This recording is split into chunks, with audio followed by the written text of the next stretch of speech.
Our first speaker, I'm excited to introduce, is Dr. Amy Brenner. She focuses on pelvic floor disorders, obstetrics, gynecology, menopause, preconceptual things, and so we're just ecstatic to have that kind of talent within our back doors. So I've started my own practice 3 weeks ago, actually, where we just focus on gynecology and women's health care specifically.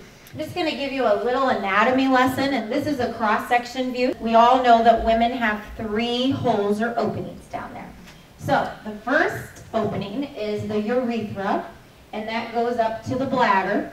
And then the next opening is the vagina, and if you haven't had a hysterectomy, that goes up to the cervix and the uterus. This is a graph through the menstrual cycle, and this is what somebody's hormones look like graphed out when you're 19 and everything's perfect.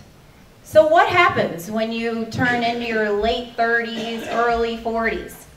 In the perimenopause change, you just don't feel the same, something's not right, I don't want to have sex with my husband, I can't lose weight. Menopause, most people know what that means. And the exact definition of menopause is no period for a year. And that's when your ovaries have ceased pretty much functioning. And the time leading up to that is where there's a hormonal decline.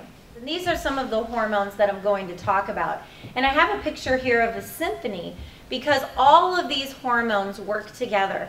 And when one of them is either too high or too low, it just messes everything up and you don't feel as good. So in order to create that symphony of hormones again, as women age, women need a combination of hormones put together as their hormones decline.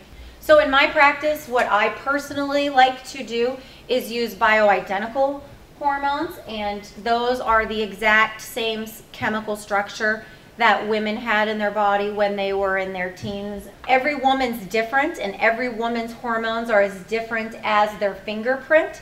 Sometimes women either cannot take any type of hormone replacement, and so in those cases there are some lifestyle changes that will assist women as they go through the perimenopause and menopause transition.